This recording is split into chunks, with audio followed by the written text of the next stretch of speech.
Hi, welcome to the Leong-Form. My name is Hossan, I'm Stanley. brothers, and we bring you a very special, fragrant podcast today, which will heighten your senses. We'll be learning more about perfumery and how scents can affect your mood. Where do you spray? What do you do? Where else can you smell it? And all those things that will make an impression. Yeah, that's right. And while we're also talking about perfumes, I think some of us have that habit of overdoing it. I mean, Dad, for instance, right? Oh yeah, our dad, yeah. Our dad, for we instance. were growing up, used to be like, psst, Yeah. like, Dad! I'd wake up for school, not because of the alarm clock, but more like, oh, what's that smell? It's just overpowering and it seeps through the bedroom. I think I kind of inherited that from him. kind of. I've even, gone to work before, and then you walk into the office or the elevator and you're like, I know who has been in this elevator right before me, right? I mean, have you had that experience? Yes. Yeah, well, today we're going to be speaking with an expert, entrepreneur Jason Lee, founder and CEO of local artisanal perfume label Scent by Six. Now, he has followed his nose you wrote the script again, right? I wrote the script. For creating fragrances that evoke emotion, because I think smell and scents are so important to bring back memories, to let you feel. And so I'm very happy to have him here. We are very happy to have him here on the Leong-Form. Welcome, Jason. Thank you for having me, Hossan and Stanley. Oh, most welcome. Yeah, and don't forget, he was also the Entrepreneur of the Year, and that was in the year 2022. We're going to be talking about some of his latest collections as well. One called The Reflections. We'll find out more on this journey. No, so let's start off, Jason. What's the proudest moment of your career so far? Well, I must say, that day when I received the news that we actually got the chance to, craft this signature scent for the Singapore Airlines, that moment, I feel so proud of myself and my team as well, because I think in the early days when I first started the business, I've toiled, and I told myself, after all this hard work, one fine day, if I can ever create a scent for our Singapore Airlines, that will be a dream come true. That is the day where Scent by Six will then travel around the world, global, and be made known around the world. Absolutely. And it's called Batik Flora. That's right. Because as you can tell, I'm a big fan. So tell our listeners where they can smell it on Singapore Airlines. Yes. Is it on the stewardess? Is it can you imagine? Don't go to class. So if you do visit the lounges, you can actually experience the scent welcoming you when you arrive at the lounges in Singapore Airlines lounges in the airport. Right. At the Ion Orchard Service Centre, you can also experience that as well. Okay. That's right. And the moment you arrive and you board the plane, the crew will also present to you hot towels. So you can also pick up that scent, from the hot towels. Oh, amazing! Yeah. Can you imagine that you walk on board the plane, they spray you? And lastly, not to forget, you can also get your hands on the scent via Chris Shop also. Okay. Yeah, so it's available in the format of reed diffuser, as a pillow mist. Wow. Yeah, if you do like that. Fantastic. Yes. Well, congratulations on that. Thank you. And also Yu Yang Sang. Yeah, Yuan Sang. I mean, we know that to be a TCM long-established company. You think of we were saying Yok Toi Po. Yes. Our Cantonese listeners are tuning in. Those herb shops sort of thing. And certain smells come to mind, right? I mean, herbs. My mom used to cook us black chicken soup. Then with tang kueh. Do you smoke? Is that what you smell like? Ginseng, things like that. So yes, and that was actually for a celebratory event. Okay. That was before COVID-19, right? And we were actually commissioned to come up with a scent that is inspired by certain TCM ingredients, with the view, of helping Yuan Sang to frame themselves as the leading brand that is, relevant to the younger generations, and you have also that linkage to the heritage as well. Yes. So we're trying to see how a scent can actually marry these two together. Wow. So we actually, incorporated ingredients like you said, some ginseng, with goji berry, together with other perfumery ingredients Okay. to come up with a scent that is perfectly balanced between TCM goodness and olfactive beauty. This could be the first in the world, right? Yes, Right. it is. It is, right? It is. Yeah. Yes. Amazing. But help us understand what goes on inside your. I suppose you have a laboratory. It looks like some kind of place where you have. Like a chemistry lab. Yeah, chemistry lab. Right. Think about Right. that. Yeah. Yeah. So what happens in there? Okay, so maybe I should first start off with how many ingredients are there in a typical scent. So normally when we smell a scent, let's say you walk to a departmental store and you pick up a scent and you wonder, what's in there. Typically, we see 200 to 300 unique ingredients in a scent. In one scent? In one scent. So this is how long a formula can be. That's right. My goodness. Even though, when we perceive that scent, we can only identify certain key ingredients, certain key directions. However, I think behind such directions, there are actually a strew of different ingredients combining different properties together to bring out the unique directions that you have been smelling. So it may seem simple, like you only smell one scent, but actually it's so much more complex. That's right. That's right. And long time ago, typically, I think when perfumers, when they mix fragrances, it is a long process of trial and error. Yeah. So you have to smell, you have to try, Adjust the if it's volume. adjust, and then if it's not good, you could start over again. So it was back then, tedious. Right now, I think with technology, it is made so much easier because you have actually got formulas which are already embedded into the system. and The test system it, will also prompt you in relation to where else you can actually make adjustments, where are some of the boundaries, for the creative process. So exactly, where you can try, where you can actually explore more without having to, breach certain boundaries. And then later on, you find out that, hey, it actually doesn't really comply with certain standards. Or The human then has to set the parameters, right?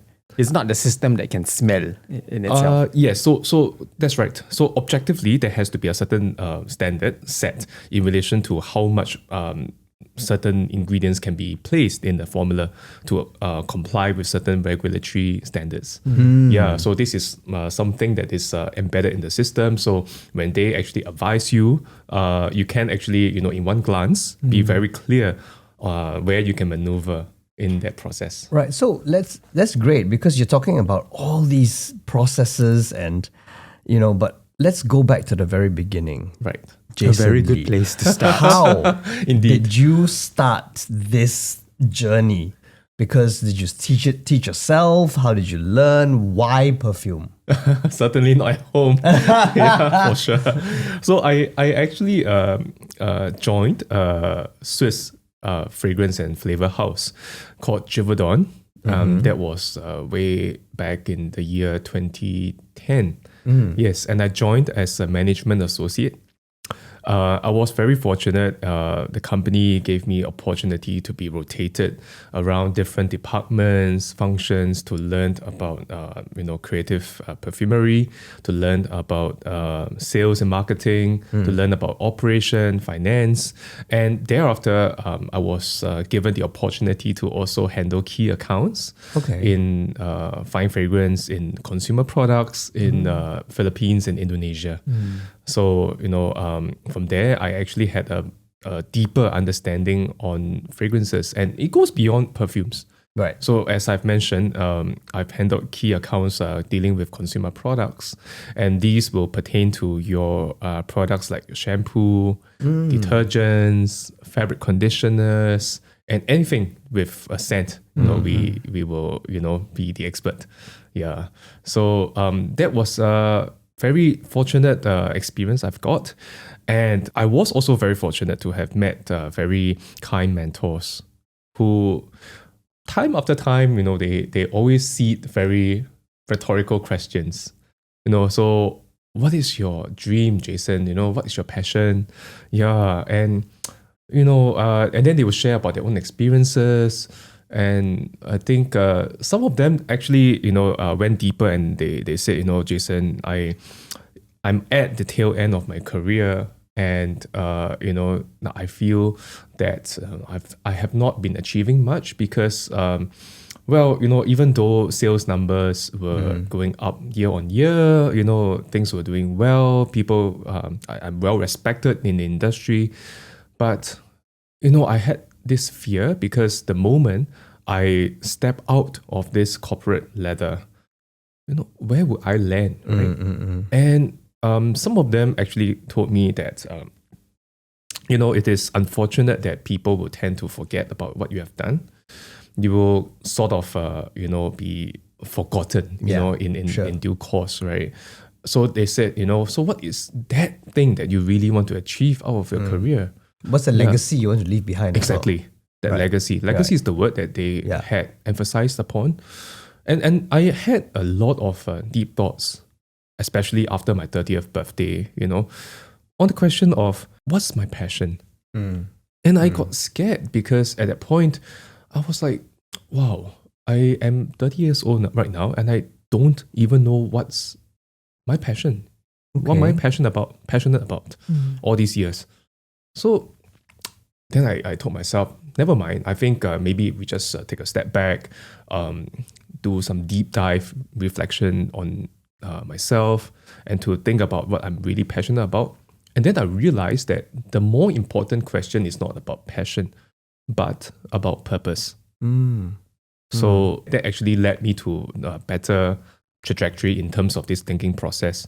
And I also had the opportunity to speak to another mentor who actually told me about the theory of time and money. Interesting. So the value of time, I think it is something that we don't really pay much attention to. But I think one thing he told me is you can earn a limited amount of money, in the world, in your lifetime.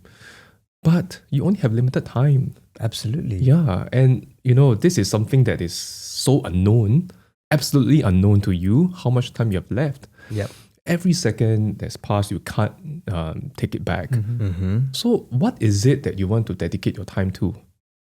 Right. And then he managed to quantify it, It's quite interesting. So he said, so how many days of leave do you have in a year? Right? Oh, wow. Yeah. So I said, okay, 14 days. I was a junior, employee back then. So then he said, so okay, now we have 14 out of 365 days. So, out of every week, how many days are you working, right? And I said, 5 days, and sometimes during the weekends. Then every day, 12 to 13 hours, at work and off work, you're on your laptop. Yep.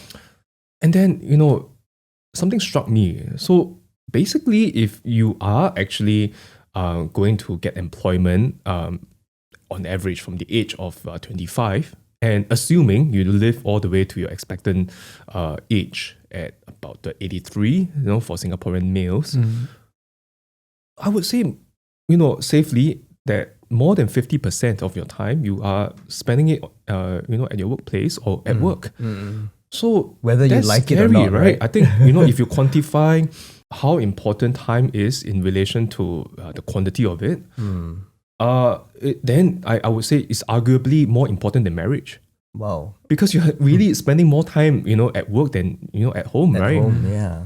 So if marriage is important, if marrying the right person is important, then I think the more important question is how much time, or how you want to dedicate your time, at work, and is that even giving you that purpose? Wow. So it's quite a profound, thinking process. It is yet not though, because you think about it, you break it down, right? Right. I'm looking at you. It resonates with me. Yeah, because it resonates with you as well. And so then because of that, you thought, okay, your passion That's right. is perfume or scent. Why scent? Scent, because it is something that resonates with the deeper side of yourself. And I call scent by six because six, when we smell fragrances, there's a strong connection to your emotions, your memories, your sixth sense. It was quite fun because initially I wanted to come up with 6 scents to complete one collection. Right. So it's a play between the two words, sense and sense, so 6. But yeah, I think the ability of the fragrance to actually resonate with what is deep inside you, something that many people will not be able to articulate all the time. Even when we are dealing or talking to people who are less fortunate, they don't have the ability to express themselves, or mentally speaking, they are at a less ideal level. A scent can actually go beyond just smelling good. It can actually touch them. Wow. Okay. Yeah, so that's something that I appreciate in the course of my work. That the scent can go beyond smelling good. It can make you do good and feel good as well. How have you seen the power of scents moving people, or moving the way they're feeling, or just moving them in general, right? To recollect a certain past, hopefully positive memories, or like you say, doing good. How does it propel them to do that? I mean, just by a whiff. Right. So, excellent question, Stanley. And that actually led me to think about, when I first started volunteering in the community, I had the opportunity to conduct free workshops, for the less fortunate. And I do remember this lady, Madam Tan. She's an elderly lady suffering from dementia, obviously.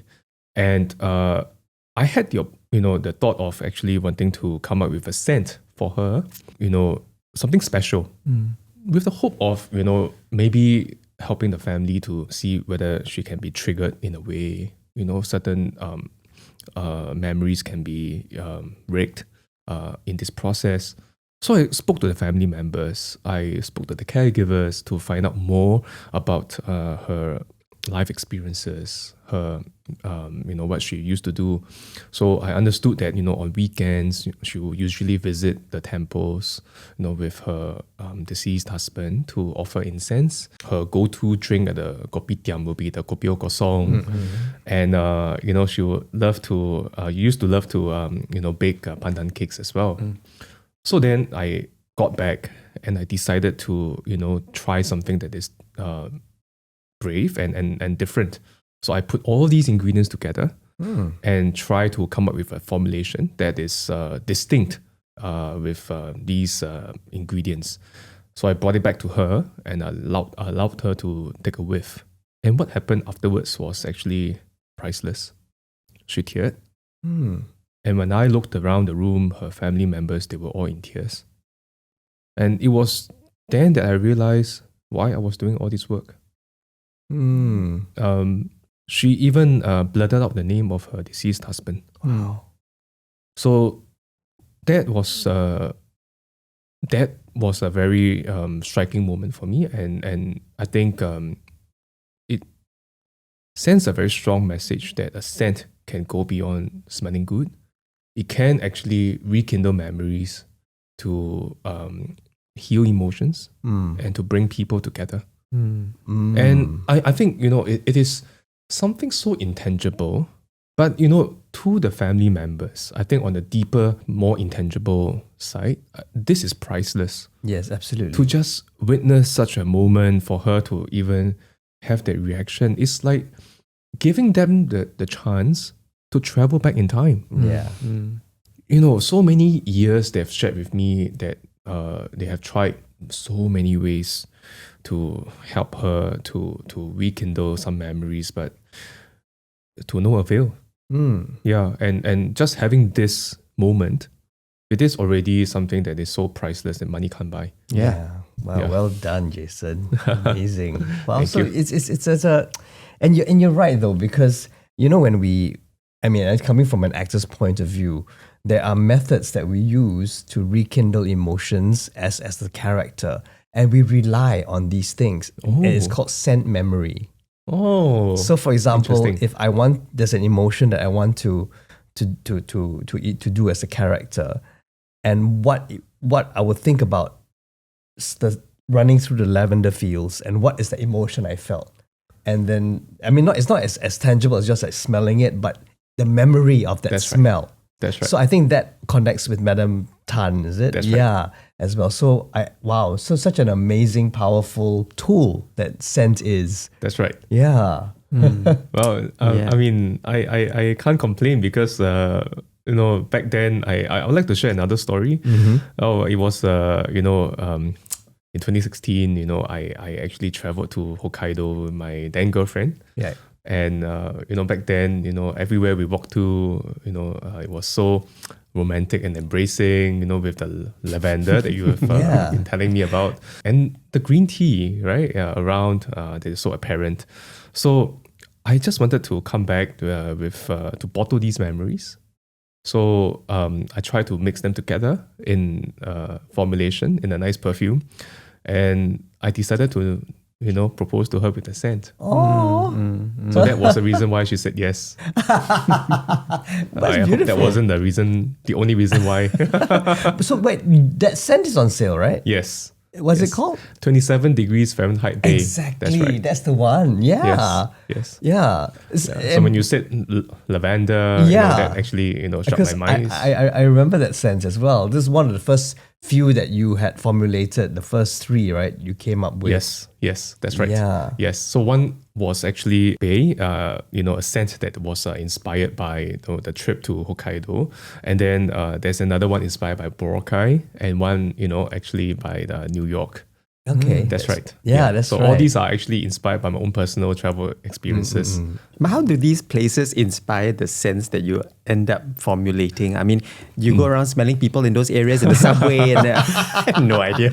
It's more than just that olfactive side of things. I think I actually wanted to capture the sense of time, the sense of temperature, and also the feelings that you have in such context. So, for example, in Boracay, I was given the opportunity by Givaudan to be seconded to Philippines, and I can tell you, well, back then I was single, and so I had the opportunity to travel every weekend, right? Yeah. So I did like 8 solo trips to Boracay. It was amazing. Okay. It was like a mind healing trip, So during the weekend, you just want to zone out. So take a 45 minutes flight to Boracay, and read a book by the beach and just, enjoy the scenery, the sunsets. And I truly appreciate that experience. So, all these little moments, the smell of the sea, the temperature, even though it's sunny, but it is cooling, right? And that mind healing, feeling that I got from those trips, I just wanted people to also experience that as well. Conversely, for New York, it's a very different experience. Yes. So you want people to experience that zest, The rush. that vibrancy of that whole place, how diverse it is. So you want to also excite people with the scent. So it's very, very different. And the scent has the power to do that. Yes. It can actually make your heart beat faster or slower depending on the scent itself. Yeah. And it affects the person that smells that scent on you That's as well. right.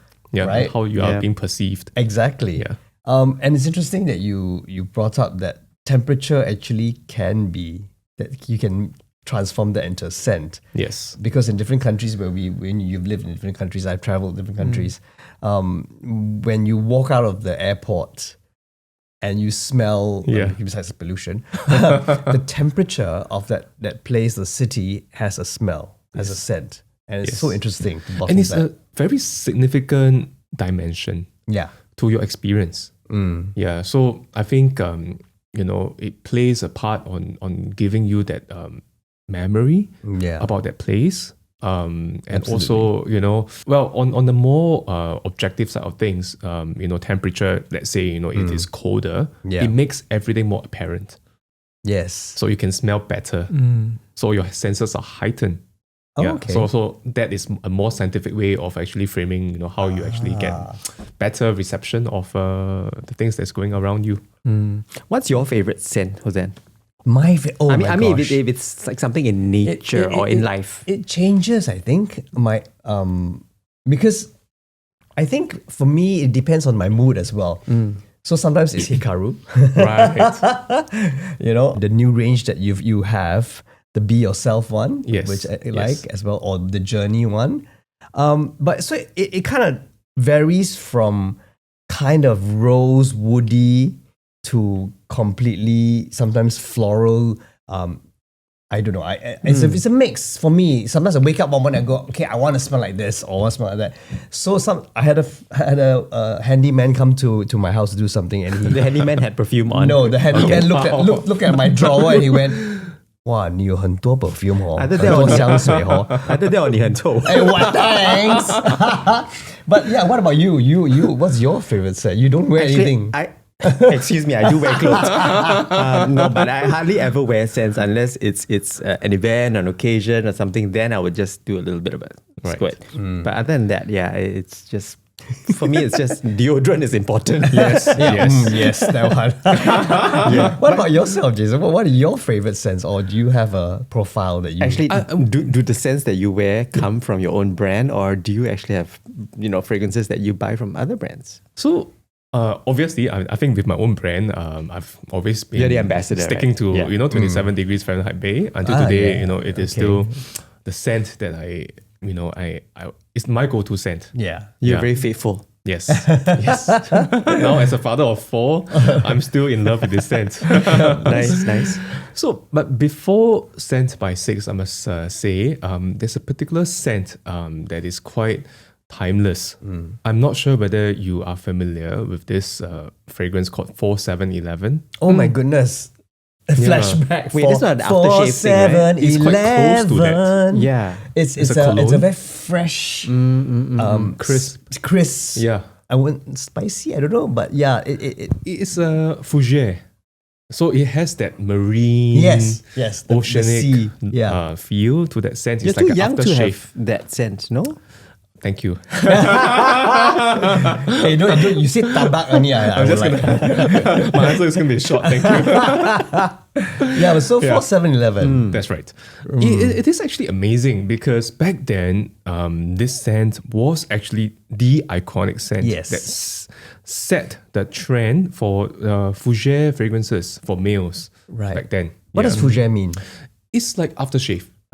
So You have that citrus, marine, oceanic element in the scent. Fresh, kind of. Very fresh, very dandy, very gentlemanly kind of scent. Some people like to call that your grandfather's scent.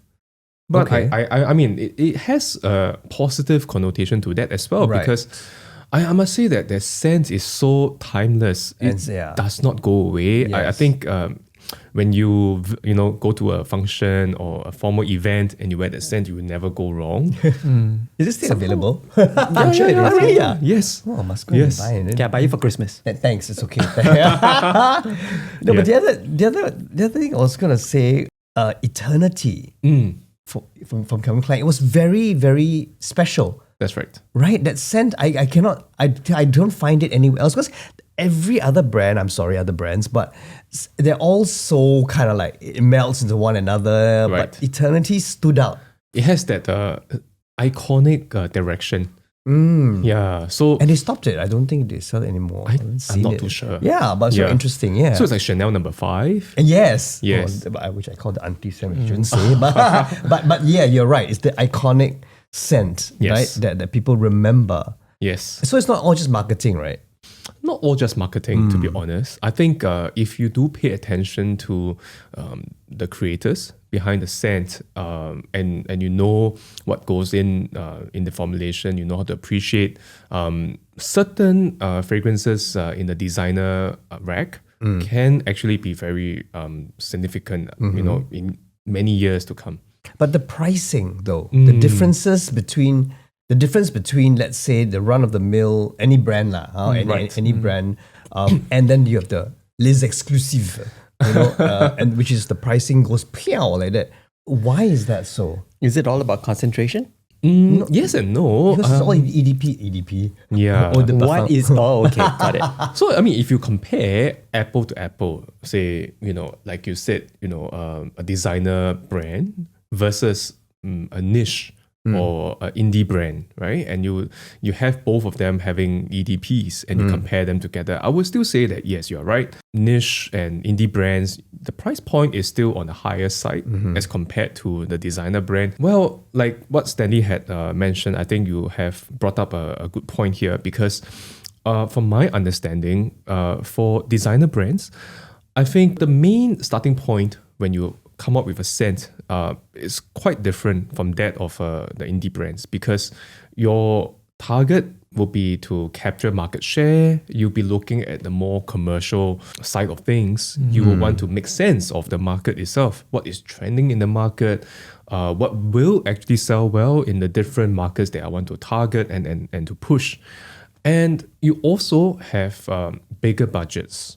Right. To get ambassadors, to get celebrities to endorse. So the kind of strategy is very different as compared to niche indie brands. I think comparatively speaking, you have less or rather limited budget as compared to the really huge conglomerates. So the focus will, I would say, tend to hinge on the side of the ingredients. So we want to focus on the art of things, the art of perfumery. We want to make sure that customers or your supporters, they get solid fragrances with the most premium ingredients, and Quality you can actually lah. quality, and you want the stories to also shine as well. Right. You want your supporters to also be touched by what you want to actually portray with a scent. So it's quite different kind of approach here. Wow.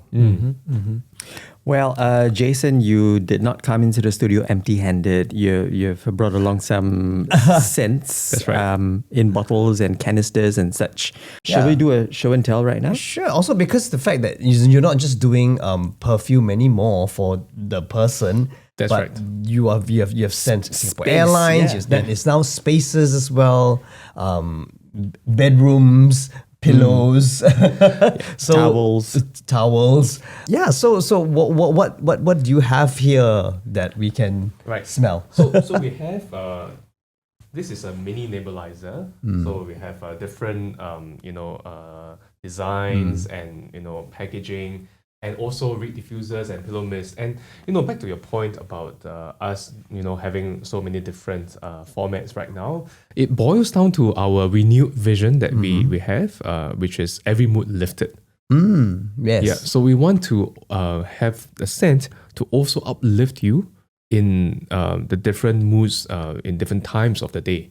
So when you work, when you study, when you go on a date, relax, right? You have different fragrances to help to uplift your mood your way. Right. So this is our vision and then what we believe in, and that's why we try to help you, to touch you in the different moments of your day. So when you are driving, you can actually use a nebulizer. When you are sleeping and you want something that is subtle, you can do a pillow mist to actually have a whiff of this scent to help you to sleep better. Yeah. And when you have guests at home, I think depending on how many people and Whether you like them or not. whether you like them or not. Don't waste it on people you don't like. Sure. Yes. So we have options to actually cater to different contexts. Right. And So you've got like the diffusers, right? That's right, That, that's right, that can yeah. scent the room. Because for me personally at home, Right. I've got different diffusers, different scents in different rooms. Oh, okay, I thought for different people who come in. No, yeah. It's like living room, the study, the kitchen, Right. the bathroom, bedroom. So I think for me that's important. So every room I go in, I feel different. Okay, I'm weird that way. Sorry. It's just Suzanne. It's just Suzanne. I think this is actually a fair comment. I would say, I do observe that this is quite a trend nowadays. When we speak to especially the younger supporters, I find that they are more mindful. Yeah. about the different moments, and especially when they found out that we do have fragrances to cater to different functions. So, for example, there was actually a series done in collaboration with the Caregivers Alliance. That's right. Yes, you so did that's that. a care range, right? Yeah. So we have a scent to help you to focus better, a scent to help you sleep better and to relax better. And these fragrances, they come with tangible and I would say impactful scientific function to that scent itself. So when I say a scent can help you to sleep better, when you smell the scent, your heart rate will come to a very optimal level, and we test it through Fitbits. Oh. Yes. So to see whether your light sleep duration is of that optimal level. Okay. I I didn't realize that. Yes. Well, yeah, I thought I just sprayed it so it smells good. It smells good, but you also can feel good as well. It's true though. Yes. The sleep better range. The dark blue one is the The dark blue one is relax better. relax better. That's yeah. right. Yes. I love it. So it actually helps. Right. So you spray the mist on the pillow? Yes, with this distance for sure. Oh, okay. Yes. So it's not not too getting near. it all wet. Okay. Yeah. And Got getting it. all stained and wet. You also we have try to avoid the that. diffusers that is always there, so the scent is always diffused in the That's room. right. Yeah, That's right. Actually, what's the best way to apply a fragrance? I mean, should it be on skin, on clothes, on sheets? Right. So that's a very, very good question, because a lot of customers, they tend to worry, like, hey, if I were to spray on my skin, Will they have an allergic reaction? allergy? Yeah. I can't actually, say that, you definitely won't. But if you do have a history of skin allergy, then it is better not to do so, on the skin. Okay. Right? So if that is really the extreme case and you have to spray on your garment, for example, try to only do so on dark colored clothing. Because it might stain your clothes. Exactly. Right. Yeah. So that's one way. But otherwise, I think if you are okay with fragrances on your body, I think the best test will be when you bathe, right? I think the fragrances that's in the shampoo, in the bath gels, if you're okay interacting with such ingredients, I would say you should actually be fine when you interact with fine fragrances. Okay. I mean, I wouldn't say it's guaranteed, but I think there's a correlation there. And you said fine fragrances, okay? Not So any perfumes. fragrance, yeah. Perfumes. Right. Right. So it all depends on your skin type and How sensitive it is. Exactly. That's right. So let's go back to like fragrances like these, for example, and scents. There are so many kinds of profiles, right? Floral la, Right. earthy la, green, spicy, whatever. Woody, Hossan. But Hossan's all over the place, so Wait, let me see. he can't really define Hossan. No, but then I mean, because all these are so descriptive, Yes. and it conjures up. I went for a perfume masterclass with a brand once, and then they said, Was that okay, the one that I was with you? We were devising our own fragrance. no. Oh, okay. Different one. No. Anyway, they were like, smell. It was floral, blah blah blah, whatever. But then, does it mean that if it's floral, means it's for women, or kind of thing? Because If it's suddenly woody, you it's start to for men. segmentize Yeah. this into gender based sense. I understand. I think this is actually a valid point. And, throughout the years, I would say designer brands, they have actually managed to, craft out this sort of stylos, right? Segmentation of, different olfactive classes to different genders or different settings, for example. But I think right now the lines are blurred. So when we talk about floral fragrances, it is beyond just feminine fragrances. We do have a lot of male fragrances, masculine fragrances with very complex floral profiles. Yeah. And I would say it is also not absolutely fair for me to just say, feminine or masculine fragrances, because nowadays I think we see more unisex or genderless fragrances, gender-friendly fragrances. Yeah, so I think right now, when we speak about, directions, people are actually wondering whether this direction is suitable for me. Right. Yeah, so it's actually more specific, more Yes. personal, rather than, caring about what the stereotypes are, in the past. I think it was marketing. I think a lot Marketing that led to because- such So we have stereotypes. like one for women, for men. So you can say it's the same fragrance actually. Just Yeah. sell I it, mean, bottle it commercially, it different. makes sense, right? Yes. To place them in different parts of the store. But nowadays, I think retail market is rather different. How people shop, how people perceive information in relation to what they want to buy is different. So, naturally, when we talk about, deciding on what is your scent, that would definitely be different from the past when you decide on buying a scent, right? Yeah. So the decision is different. I remember, I think I don't know, correct me if I'm wrong, but when I growing up, the first unisex one that really went big campaign was One. CK1, right? Yes. Suddenly it was sexy. It was, you can Yes. be who you are. And then, That was a bold move. it was a bold move because I Yes. think Yeah. that was the first time I think. No one had done that before. Huh? No one had done that before. No one had right? done it before, and the campaign was amazing. And then I think in Singapore they engraved a bottle for each of us. I still haven't used it, of course, because got my face down there. Like who wants to use it? But yeah, this is I think you're right though about the fact that the lines have been blurred. Yes. And you choose the scent that you are comfortable with, That's right. and you hope people are comfortable with too. I mean, this is what you want people to perceive for Yeah. Absolutely. of you Absolutely. yourself, right? So it's empowering yourself Yeah. to make the decision to use this scent because it's you. Yeah, and it brings out the confidence in you, which is important. Absolutely. Yeah, being yourself. Let's talk about the options though, because for someone like me, more a noob than Hossan when it comes to fragrances, there's EDB. No, there's no EDB. There's EDT, EDP, and others. It's not a finance podcast, right?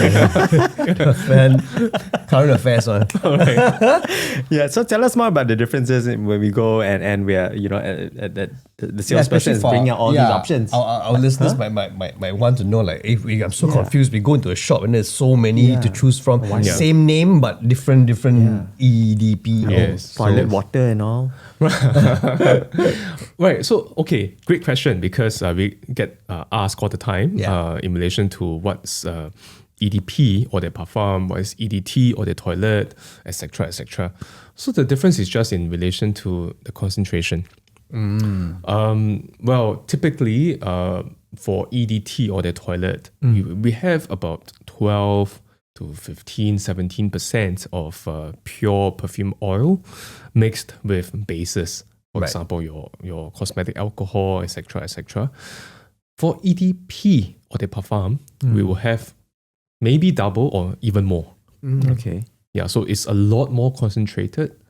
Yeah, so just based on these two, then customers will be asking me, like, hey, is it worthwhile for me to invest in an EDP, right? If I am really someone who loves a long-lasting fragrance, should I invest this amount of money to buy EDP?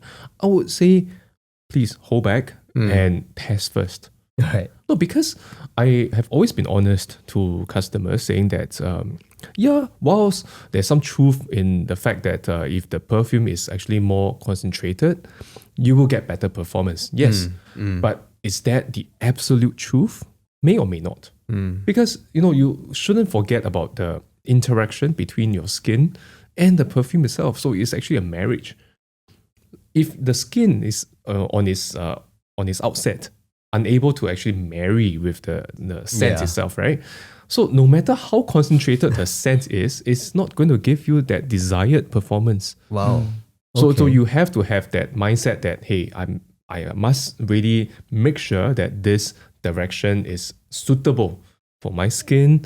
So what I suggest to customers will be, you can test it out on your hands, left and right, and take a few hours walk somewhere, outdoors, sweat a bit, to see how your sweat can actually interact with the scent and with that additional heat you get from outdoors and all. And this is the true performance of the scent on you. Wow. Yeah, so I would say that's a fairer assessment rather Right. than to just think that, hey, it's more expensive, Therefore must be perceivably, good. yeah, lor.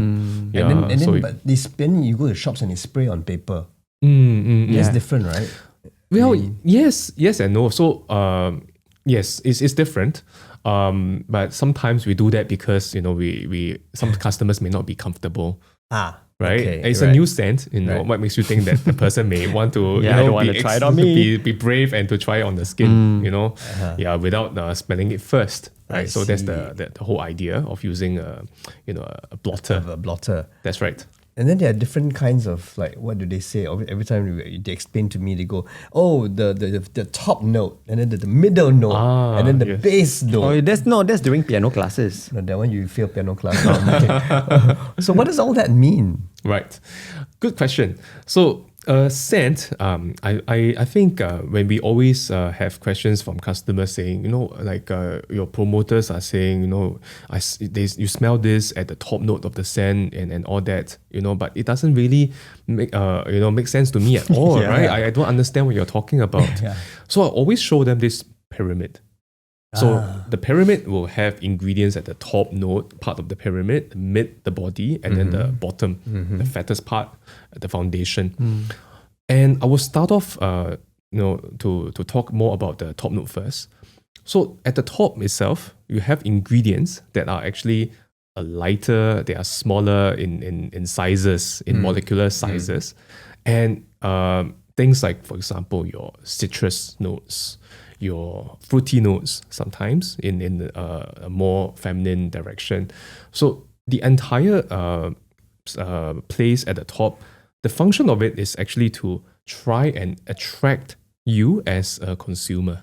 Oh, It's like love at first with. Love at first with. Okay. Yes, that's right. Yeah. So it is a very diffusive part of the perfume because they are so small, they are active. So when you spray, this part will come off first to your nostrils. And you Okay. pick that up quickest. So there's a top note. That's right. Yeah. It is not meant to last, but like you said, right? Love at first with. The whole idea is actually to have that hook on consumers when they smell the scent.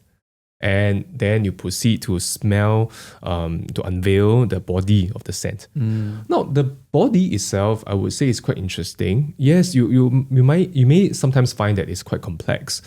Now, but functionally, this part is important because we have a lot of ingredients that are in there to hold the entire structure of the perfume together.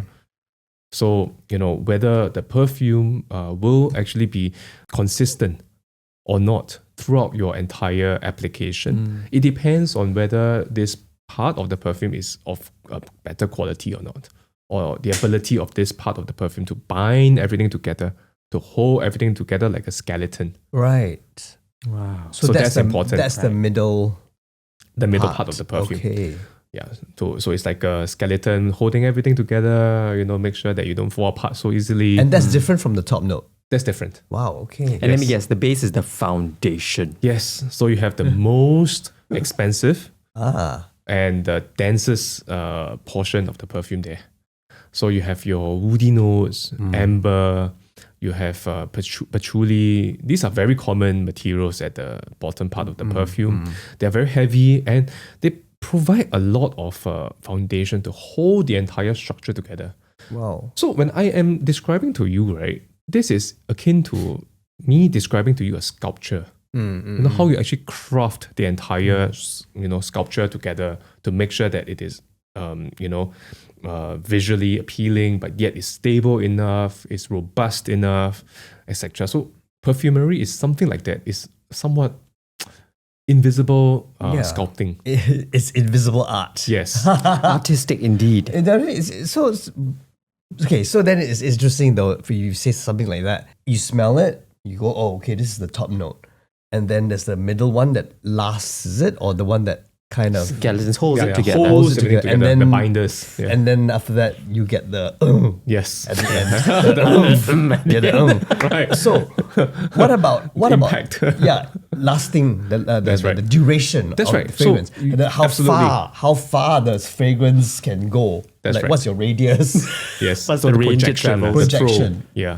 Okay. Yeah. So, so- how does it all work? So I would say we have to actually draw the distinction here. So the bottom part of the scent, the foundation, right? You have expensive molecules and ingredients, and they actually play a huge part in the longevity of the scent. Oh.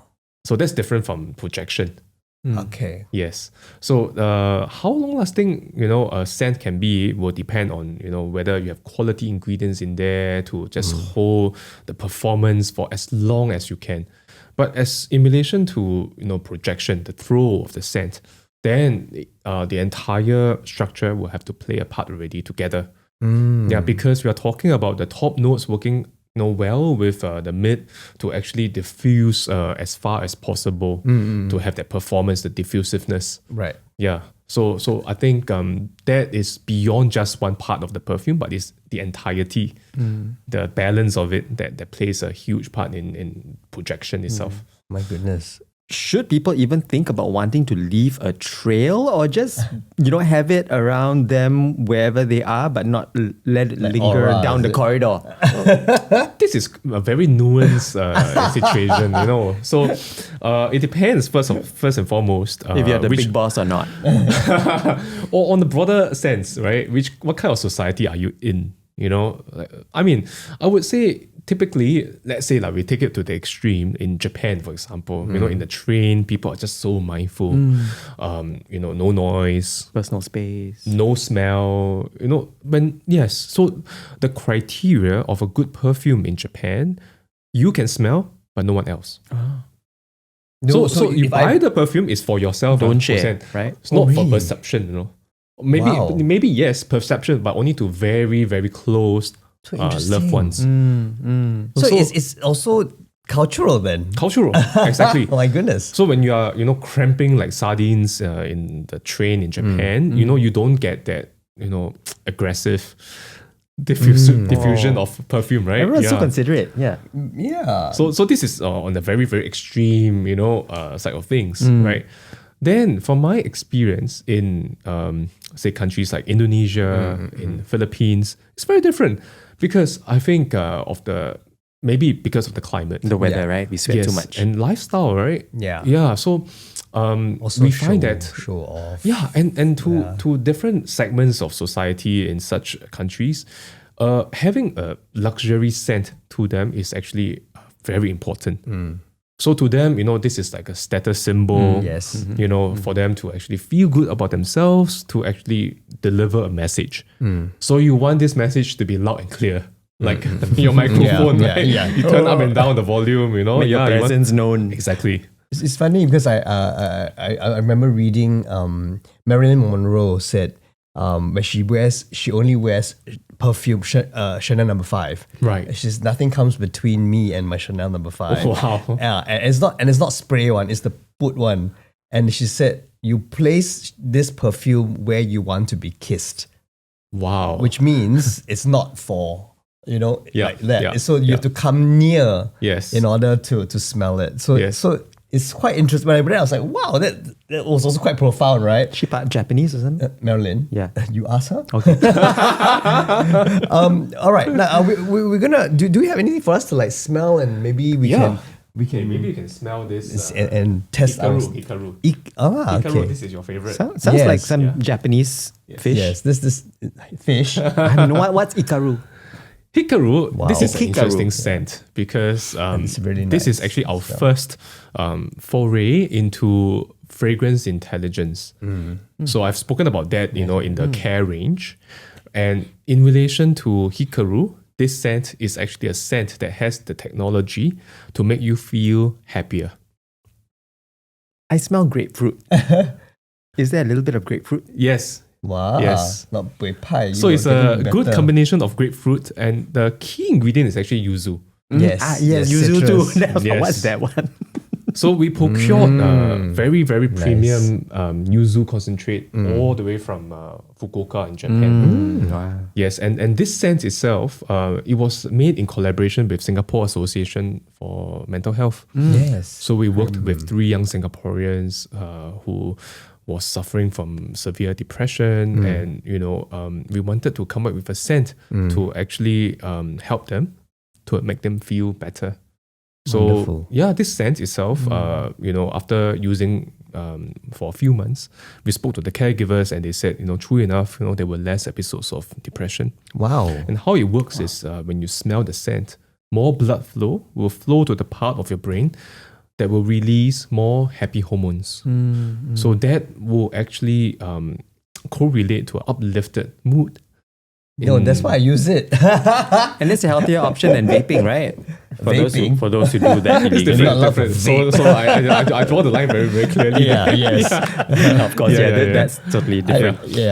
I think, we've almost come to the end of this podcast with the Leong-Form and Jason Lee. Yes. Tell us, Jason, what is next for you? Great question. I think for Scent by Six, we have been around for the past, since 2016. So this is our 9th year already. I must say, it has been a great journey. We have actually been, touching on different formats of perfumery. But moving forward, we still want to fall back on our vision. Every mood lifted. And every mood lifted goes beyond just smelling or smelling good. Not forgetting our other 5 senses. So sense of sight, sense of sound, sense of touch. We want to see how these senses can be incorporated together with a scent to deliver good experiences, good uplifted experiences for our supporters. So, this is how, as a company, we want to see how we can reframe ourselves in the midst of, the uncertainties in the market. I think certainly, I think retail in general, around the world, has been changing quite quickly. Us as a brand, I think we realized that the need for change is getting more and more imminent. So the ability for us as a brand to segue or to incorporate different means to actually deliver good experiences to our supporters is important. So, having this renewed vision to fall back on is indeed a fortune that we have. And we wish you every success with that vision as you continue to, make perfumes and fragrances that, have such profound impact, more than we can ever imagine. Jason Lee is founder and CEO of local artisanal perfume label Scent by Six. So we look forward to you lifting our moods And in the spirits. future. Definitely. All right. Thank you, Jason. Thank you, Hossan. Thank you. Thank We'll you, see Stanley. you next time on the Leong-Form. I'm Hossan. Smell good. You smell good, man. I smell good, what? Okay. You smell- Bye.